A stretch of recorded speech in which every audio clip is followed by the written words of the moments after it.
안녕하십니까. 하나님 말씀은 로마서 10장 8절의 말씀이 되겠습니다. 우리 함께 읽겠습니다. 그러면 무엇을 말하느냐? 말씀이 내게 가까워 내 입에 있으며 내 마음에 있다 하였으니 곧 우리가 전파하는 믿음의 말씀이라. 아멘.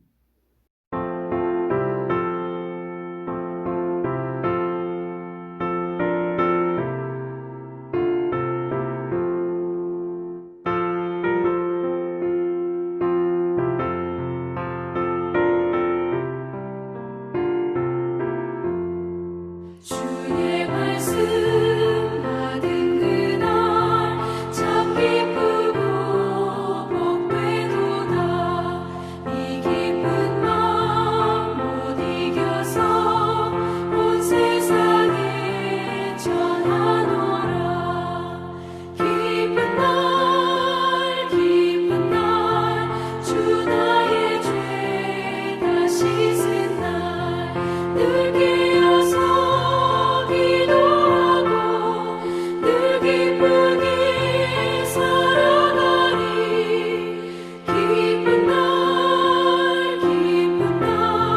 주 나의 죄 다 씻은 날 이 좋은 날 내 전한 몸 새 사람이 되었으니 이 몸과 마음 다 바쳐서 영광의 주를 섬기리.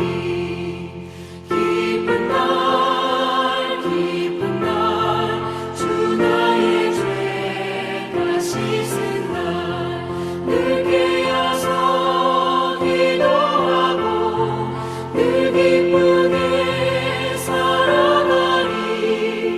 기쁜 날 주 나의 죄 다 씻은 날. 오늘 바울은 로마에 편지하면서 말씀이 우리 가까이 있다, 우리 입안에 있다, 우리 마음에 있다, 이렇게 표현하고 있습니다. 우리 하나님 말씀을 늘 가까이 해야 됩니다. 우리의 마음에 하나님 말씀을 품고 담고 살아야 됩니다. 그런데 그 우리 가까이 있고 우리의 마음에 있고 우리 입술에 있는 이 하나님의 말씀을 바울은 믿음의 말씀이다, 이렇게 표현하고 있습니다. 그러면 무엇을 말하느냐? 말씀이 내게 가까워 내 입에 있으며 내 마음에 있다 하였으니 곧 우리가 전파하는 믿음의 말씀이라. 말씀은 바로 우리에게 믿음을 주는 말씀입니다. 그래서 믿음은 들음에서 나며 들음은 하나님의 말씀으로 말미암는다고 이게 말씀하고 있는 것입니다. 우리는 말씀을 통해서 믿음을 갖는 거예요. 그리고 그 믿음을 통해서 하나님의 능력을 우리가 경험하며 살아가게 되는 것입니다. 하나님은 우리에게 말씀을 주신 분이세요. 시편 107편 19절로 20절에 보면 하나님께서 우리에게 말씀을 주신 분으로 이렇게 말씀하고 있습니다. 이스라엘 백성이 참 어려운 고통 중에 있을 때 하나님께서 말씀을 보내셨다고 말씀합니다. 시편 107편 19, 20절에 이에 그들의 고통 때문에 여호와께 부르짖음에 그가 그들의 고통에서 그들을 구원하시되 그가 그의 말씀을 보내어 그들을 고치시고 위험한 지경에서 건지시는도다, 이렇게 말씀합니다. 하나님의 백성이 어려움을 당할 때 말씀을 보내셔서 그래서 그 말씀을 통해서 고쳐주시고 우리를 구원하신다고 말씀하고 있는 것입니다. 그렇습니다. 하나님은 우리에게 말씀을 주셔서 그 말씀을 통해서 희망을 갖게도 하시고 삶의 용기를 얻게도 하시고 그리고 하나님과 동행하도록 인도해 주시는 것입니다. 아브라함이 자식이 없어가지고 늘 그것이 걱정거리예요. 자식이 없는 것이 아브라함에게는 절망이고 낙심이었습니다. 하나님께서 아브라함에게 말씀을 주세요.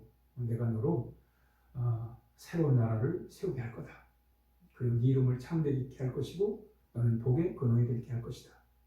하나님이 아브라함에 말씀을 주신 거예요. 그래서 아브라함은 자식이 없는 아브라함, 그것 때문에 낙심하고 좌절했던 아브라함이 희망을 얻게 되는 거예요. 꿈을 꾸게 되고 비전을 갖게 되는 거예요. 뭐를 통해서? 하나님이신 말씀을 통해, 약속의 말씀을 통해서. 그리고 그 약속의 말씀을 붙들고 가나안 땅에 오지 않습니까? 가나안 땅에 왔지만은 하나님이 그 아들을 바로 주신 것이 아니에요. 시간이 지체가 됩니다. 이때 아브라함이 낙심이 되지요. 참 꿈과 비전을 가지고 가나안 땅에 왔지만 자식이 없음으로 인해서 또 다른 실망을 하게 됩니다. 이때 하나님은 아브라함에게 그때그때만 나타나셔서 말씀을 주세요. 바다의 모래처럼 하늘의 별처럼 많은 자녀를 줄 거다. 이런 말씀을 또 주신 거예요. 그 아브라함은 그 말씀을 통해 다시 용기를 얻고 그래서 마침내 하나님의 복을 받게 됩니다. 아브라함이 하나님의 복을 받았던 것은 바로 말씀을 통해서 꿈이 없을 때 말씀을 통해 꿈을 갖게 되고 또 참 낙심했을 때 하나님이 말씀을 주셔서 용기를 얻게 하신 것입니다. 여호수아도 마찬가지입니다. 여호수아는 이스라엘 백성을 모세가 애굽에서 참 구출해서 가나안 땅으로 이제 간 도중에 가나안 땅 그 입성을 앞에 놓고 모세가 죽습니다. 이스라엘 백성들은 사실은 모세가 끝까지 가나안 땅까지 인도하기를 그렇게 기대했었고 그렇게 바랐을 거예요. 당연히 그렇게 생각했을 거예요.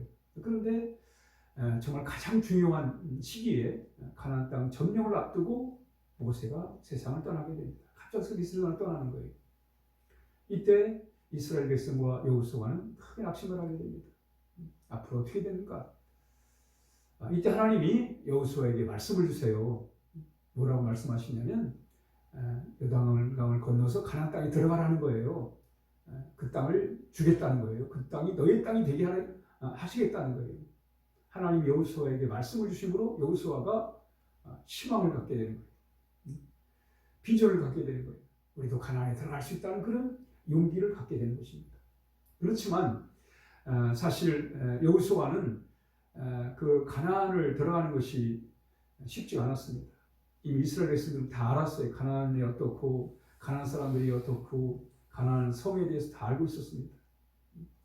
그래서 막상 가나안을 들려고 할 때 이들은 너무나 자신들의 약함 때문에 절망할 수밖에 없었습니다. 이때 하나님이 여호수아에게 내가 모세와 함께 했던 것처럼 너와 함께 할 것이다. 그러므로 강하고 담대하라. 두려워하지 말라. 놀라지 말라. 말씀을 주세요. 이때 이 여호수아가 다시 용기를 얻게 됩니다. 담대함을 갖게 됩니다. 뭘 통해서? 말씀을 통해서. 그리고 마침내 그 말씀을 붙들고 가나안을 점령하게 된 것입니다. 오늘 하나님 말씀은 믿음의 말씀. 우리가 믿고 나갈 때 하나님은 그 말씀을 통해서 위대한 역사를 우리에게 허락해 주신 것입니다. 그러므로 우리가 오늘 본문의 말씀처럼 우리 말씀을 늘 가까이 해야 돼요. 말씀을 마음에 담아야 됩니다. 여러분 하나님 말씀은 상식이 아니에요. 지식이 아닙니다. 소문이 아니에요. 하나님의 말씀은 진리의 말씀입니다. 그러므로 우리가 늘 하나님 말씀을 읽든지 참 듣든지 늘 가까이 해야 돼요. 그리고 마음에 늘 품고 살아야 됩니다. 그리고 늘 우리가 선포하며 살아야 돼요. 우리가 걱정과 염려가 올 때 너희는 마음에 근심하지 말라. 하나님을 믿으니 또 나를 믿으라. 하나님 말씀하시잖아요. 우리 그 말씀을 선포하는 거예요. 하나님이 나를 위하시면 누가 나를 대적하리요? 누가 그리스도의 사랑에서 우리를 끊으리요? 우리가 하나님 말씀을 늘 마음에 담고 또 입술로 선포할 때 그리고 그 믿음의 말씀을 통해서 우리는 꿈을 꾸게 되고 비전을 가지게 되고 용기를 얻게 되고 담대하게 되고 그리고 마침내 하나님의 복을 얻게 되는 것입니다. 오늘 하루도 하나님 말씀을 가까이 하는 그리고 그 말씀을 마음에 담고 그 말씀을 고백하고 선포하며 나갈 때 믿음의 말씀이 돼가지고 우리 영혼이 정말로 하나님 안에서 풍성한 그런 삶을 살아야 하겠습니다. 기도하겠습니다. 하나님 아버지 감사합니다. 우리를 사랑하셔서 이렇게 또 말씀을 주셔서 그 말씀 안에서 참 꿈을 갖게 하시고 비전을 갖게 하시고 또 용기를 얻게 하시고 말씀 안에 새로워지게 하시고 우리 주님과 말씀 안에 동행하게 하시니 감사합니다. 말씀이 우리 속에 풍성히 거함으로 말미암아 우리가 늘 하나님의 복된 삶을 살아갈 수 있도록 인도하여 주옵소서. 예수님의 이름으로 기도하옵나이다. 아멘.